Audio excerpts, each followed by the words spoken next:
Du er stillet ind på interne affære. Et program, som er meget internt. Vi taler om livet på Radio 24/7. Og vi forholder os til ris og ros uden lyd. Du er stillet ind på. Hej. Hej Michael. Det er Gutschanok. Det er Michael. Hej. Du er den nye chauffør? Ja. Hvad siger du hedder? Gutschanok. Gutschanok. Ja. Kan vi lige tale sammen i 2 minutter? Hvor? Udenfor? Udenfor? Ja.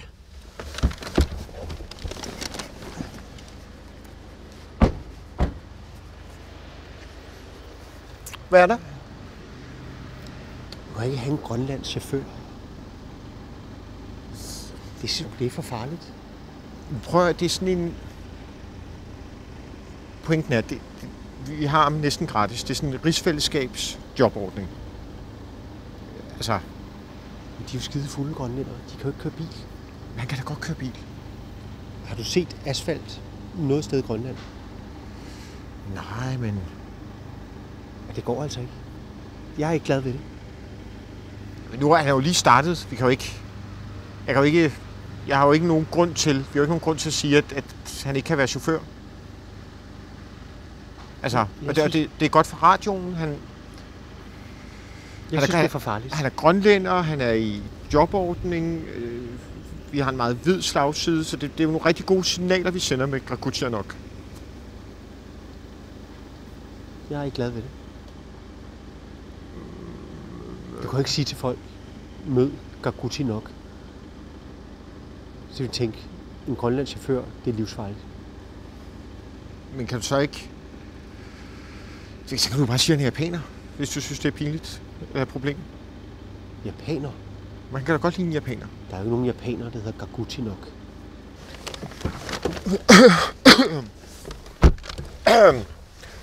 Gutschanok? Ja. Vi kører bare ind mod byen. Okay.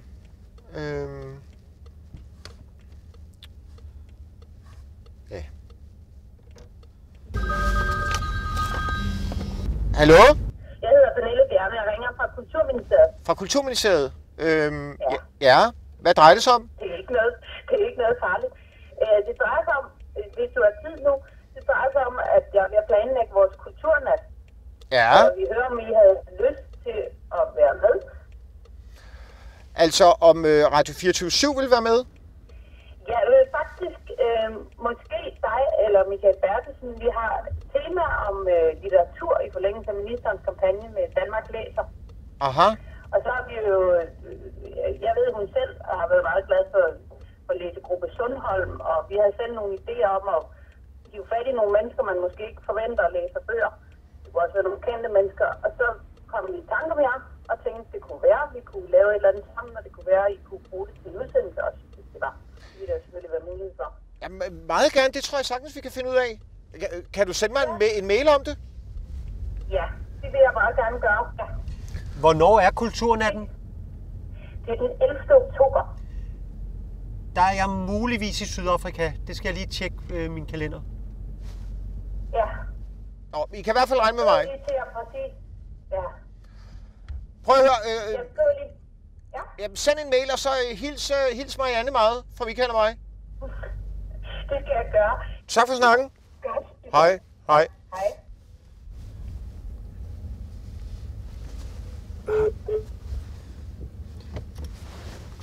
Hvad er det, du lige har lovet os væk til?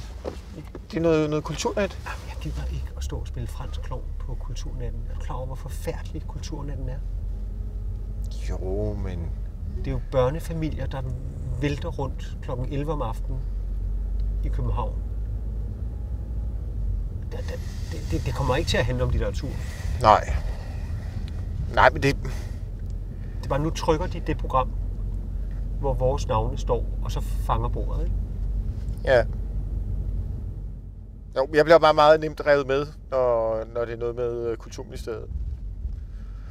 Der har jeg svært ved at sige nej.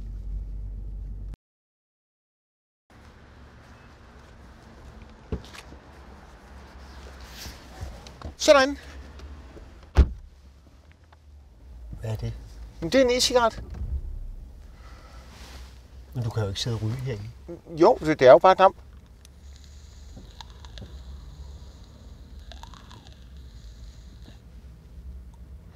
Gucci nok, er det okay med dig, at han ryger herinde? Mig gør det ikke noget. Prøv at det kan ikke være... Det er farligt, det der. Vil du smage? Nej. Det er en ny smag, der hedder Exo Supreme. Jo, men jeg bliver jo passiv ryger nu. Nej, du bliver passiv damper. Det hedder ikke at ryge, det hedder at dampe. Vil du godt lade være at ryge herinde? Jeg tror heller ikke, at det er godt for bilen. Jamen, det er jo bare damp. Det svarer til... det kan være i sauna.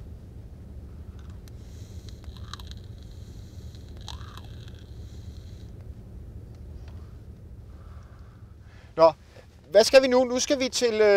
du skulle til noget... Massage? Akupunktur. Akupunktur. Hvorhen? Det var i Ballerup? Ja.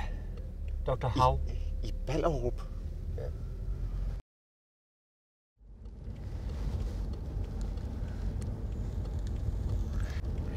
Ved I hvad? Det var herude, min gamle mekaniker havde sit værksted.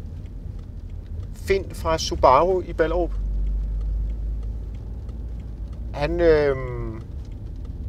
Han servicerede lagdager.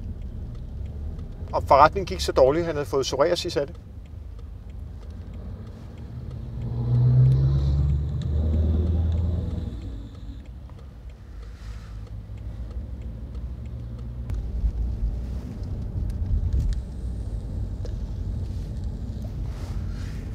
Så snart man kommer uden for København, så vrimler det med fodklinikker. Har I lagt mærke til det? Nej. Det er overalt. Jeg tror folk har virkelig har ondt i fusserne. Jeg tror fødderne har det meget dårligt. Det ender med, at der kun er fodklinikker tilbage. At folk skal have ordnet fusser.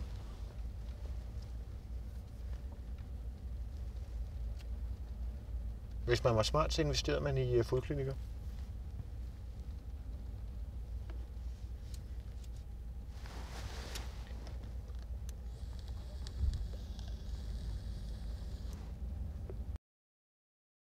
Så ligger Lotus-klinikken lige derinde. Hvor? Derinde bag det plankeværk. Prøv lige at bakke tilbage. Det ligner da ikke en klinik. Altså inde bag de der grønne ølkasser? Ja. Er han derinde? Ja. Hvad hedder han? Dr. Hav. Kan vi aftale, at jeg er lige væk i 45 minutter og får ordnet det? Ja. Så kommer jeg tilbage hertil? Ja. Godt. Og I bliver bare holdende her? Vi bliver her. Og I bliver i bilen? Ja.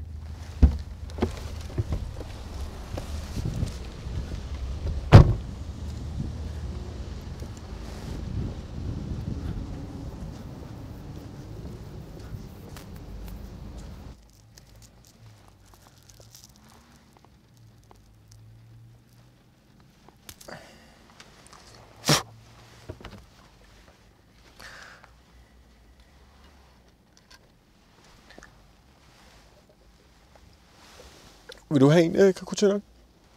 Det er noget Fanny Branca. Kan du rulle vinduet ned?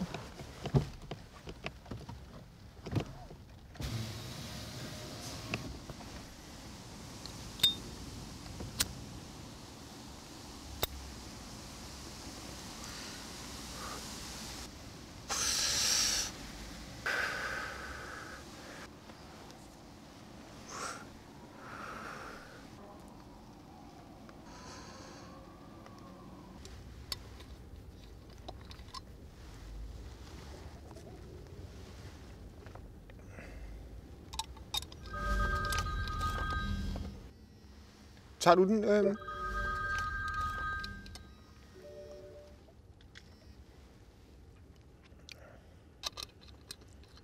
Hallo? Ja, dag, mit navn er Susan Sørensen. Jeg ringer ud fra Luciana i Humlebæk. Fra foredragsbooking. Jeg prøver på at få fat i Michael Bertelsen. Fordi han skal holde foredrag? Ja, det drejer sig om, at vi har fat i ham, fordi han skal holde et foredrag om sin tur på Caminionen. Ja. Og du har ringet til Michael? Vi har prøvet, vi kan ikke rigtig få fat i ham, det er derfor, jeg så tillader mig at ringe til dig. Jamen, det er også okay. Michael er lige... Vi er ude i Ballerup. Han er inde på sådan en massageklinik eller sådan noget, og ved at få en behandling. En behandling? Jamen, det er sådan det er en lang historie, men det er sådan et sted, han besøger en gang imellem ude i Ballerup, hvor det er sådan det er noget massage, et eller andet med noget, han får stukket nogle nåle i mellemkødet. Er han syg? Jamen, det er... jamen, altså... Ved du hvad, Susan? Jeg siger bare til Michael, at du har ringet, og så kan han jo ringe tilbage til dig. Ja, det vil jeg værdsætte. Mange tak for hjælpen. Jamen, selv tak. Du hører nok fra Michael, ikke? Jo, tak. Okay. Hej. Hej.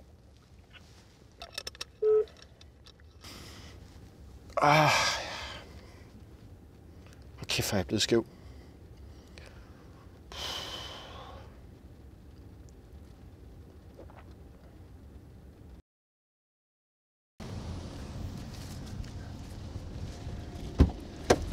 Så. Hej Michael. Det gik sgu da hurtigt. Ja, det gik hurtigt i dag. Det kan være sådan forskelligt, hvor meget man skal have ordnet, men jeg skal bare lige have drykket den ordentligt af. Så. Nu har jeg godt. Men skal vi så ikke bare køre tilbage til byen? Jo, jeg er så afslappet, og det er som om, der har blevet taget sådan en tryk af. Altså. Hvad har I lavet? Ikke rigtig noget. Der var en pige fra Luciana, der ringede om noget Camino-foredrag. Et eller andet, om at være pilgrim. Hun sagde, hun havde prøvet at ringe til dig. Nå. Og så sagde jeg bare, at du var inde og få en behandling, og hun jo bare ikke kunne ringe. Altså. Jeg bliver spurgt ret meget om de foredrag der. Ja, hun lyder også, hun var meget interesseret. I det med Caminoen, ikke? Jo. Det har jo givet folk et eller andet åndeligt kick. Jeg gik den tur der. Ja.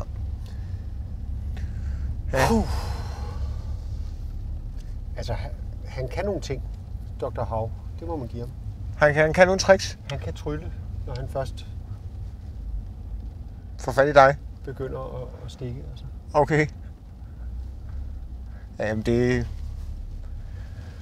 Ja, altså... Jeg ved sgu ikke, hvad jeg skal sige til det. Men det virker.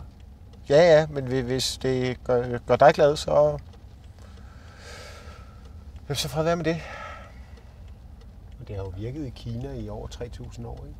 Så det er sådan lidt mærkeligt, at vi først er begyndt på det nu. Jeg forstår bare ikke, hvorfor man skal helt til Ballerup for at få akupunktur. Altså. Der er sgu da mange steder inde i byen, hvor man kan få det. Jo, men man kan ikke få det helt på den måde, jeg får det her. Nej. Er det den der e-cigaret, der lugter af tjal? Nej. Nå, det lugter fuldstændig som om, at du har fyret. Ja, det kan godt være, at der er et eller andet i det, der... Ordentlig fed. At det er jo sådan en blanding. Altså, der er lidt sødligt i det, ikke? Det kan godt være, at det er det, du gør, der gør, at du tænker, at det minder lidt om cannabis. Ja, det må være det.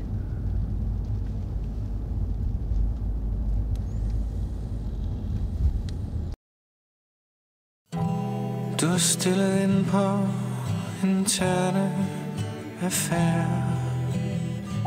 Et program, som er meget internt. Vi taler om livet på Radio 24/7. Og vi forholder os til ris og ros uden lyd. Du er stillet ind på interne affære. Et program, som